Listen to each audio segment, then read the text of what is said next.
If I said, what's the number one trait that makes a great investor, what comes to mind? Patience. If you are a guy who loves to watch paint dry, you paint a wall and just sit there and watch it dry, you will do very well. Did you ever watch Seinfeld? Uh, some episodes, Some of not So religiously. the thing is that Elaine is on a flight with her boyfriend.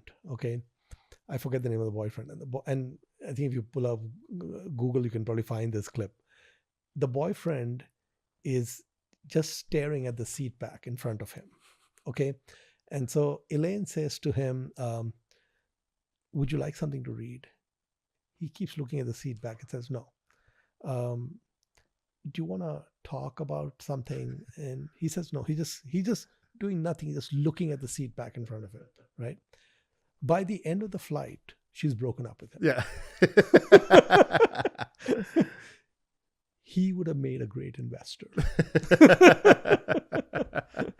That's what you need. If you can be happy, or like, Pascal had a great quote. He says that all man's miseries stem from his inability to sit quietly in a room alone and do nothing. Right. And so if you have this ability to watch paint dry, watch the back of an airplane seat for a few hours, and just be in a nirvana state, this is the work you need to be doing. I don't know if you know this, but you have fans in a subreddit on Reddit. I don't know if have you ever been on I there? haven't done much on Reddit. No. So when I was doing my research for this, I'm seeing what do people think about you? What questions do people have? And I go, and one of the best comments that I thought was such a great compliment. They go, "The day I knew that this is my guy I want to follow, he's on CNBC, he's on a TV show, and they're asking for stock picks. So give me a stock pick." And they go around the horn, and everybody gives their stock. It's going to be this. It's going to be this. This is going to go up. And they go to you, and you go, "I don't really give public stock tips like this." And they're like, "Well, you're on TV. You got to do something." And they're like, the comment was, he refused to just like randomly name a pick or tell people to go buy something. And the TV hosts were like, "Why are you on TV?" And he was like, "That's not what I do." And then he just stayed steadfast. And I thought it was such a great compliment, but also so big of a contrast from you go watch Kramer or these guys, and it's like you go on and it's like overstimulation telling you got to do something right now. The opposite of patience, basically. Yeah. Should people avoid that? Yeah, I mean, I think that it's a big red flag if you're taking stock tips from some guy on TV. I think that's just not going to end well. The guy on TV is not going to be there when it's down 30%. Right. He's off somewhere, not available. Have you seen the reverse Kramer index? It's not just him, but people just, whatever he said, do the exact opposite, and you're up like you're crushing the market if you just did the exact opposite of this guy. Yeah, so I mean, I think that, like I said, I think indexing is a great way to go for most people. I mean, I wish in high school, so even middle school, compounding was part of the curriculum from an investing point of view. And it's really simple, but the people don't pay attention to the math. There are three variables that matter with compounding, right? I mean, one is the starting capital you have. The second is the annualized rate of return you get. And the third is the length of the runway, right? Now, there's something known as the rule of 72, which is a kind of mathematical, just a very helpful rule. Explain it. It's a beautiful rule. I learned this, luckily, one teacher in college. She used to be a student. She came back to teach because she's like, I wish we actually taught things that were relevant in the real world. So she took it on herself, became a teacher to come back and teach personal finance. And the one thing she did was she's like, compounding is the eighth wonder of the world. And let me just tell you the rule of 72. Very simple math. So the rule of 72 is just a mathematical quirk that happens to work. So for example, if I'm getting a 7% return a year and I want to know how long is it going to take for this money to double, I can take 72 divided by 7. It's approximately 10. 10 years to double. 10 years, right? Now, if I have a 10% interest rate that I'm getting, and again, if I do 72 divided by 10, it's 7 years. So you can switch between the years or the interest rate, and it tells you the other one. Right. And this is the most important thing in life is how long does something take to double? Okay, because that basically leads to everything else. So For example, if you look at someone like Warren Buffett, right? He started his compounding journey when he was like 10 or 11 years old. I think he would say it's when he was 7 years old. He's going to be 94 this year. Okay, that's a 87-year runway so far, right? Now, the thing is that if you have a really long runway, then a low rate of compounding would still get you a big number.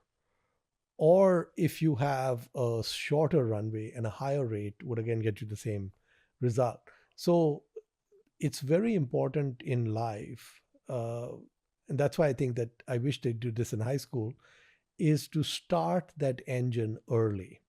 So, for example, let's take a situation of someone who's just finished college, right? At 22 years old, they got some job, maybe like making like, 70, 80,000 a year or something, and they put away $10,000 in their 401k, right? They're 22 years old in an index, right? The index has done 10% a year.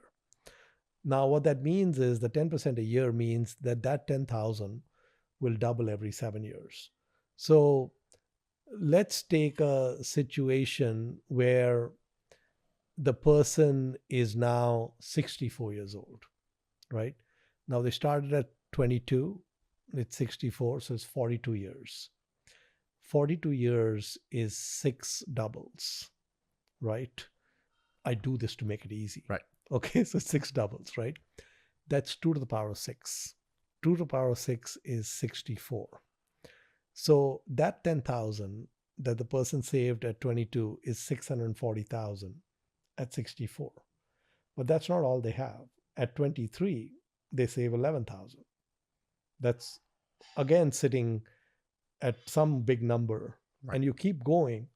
And sometimes we see these news articles. There's some guy who's a janitor of some college, and he gives $4 million to the college and lived in a 1-bedroom apartment, whatever, right? Why are we surprised? Okay, if you actually run the math, he actually didn't even save that much, and he didn't even have that such a great compounding engine. It's not like he found Apple 20 years ago or something. That's not what happened.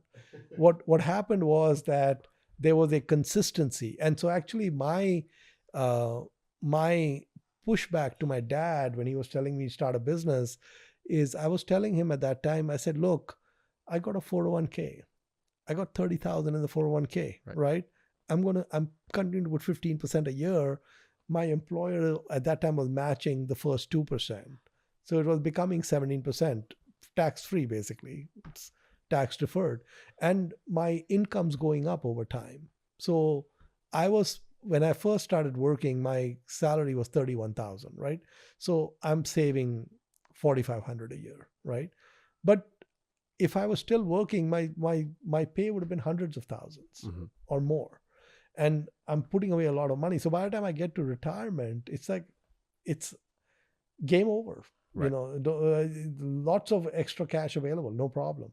And I never missed the money because it was pre-tax, right, taken out. So it's just great. So I think I wish that young people understand that, yeah, listen, you can pursue lottery tickets, you can pursue entrepreneurial dreams, you can do all of that. That's fine. But on the side, keep this going. And start it early. Let it be boring. Let it be a stupid index fund, Vanguard, and whatever. And that's it. The tortoise is going to win the race. Right.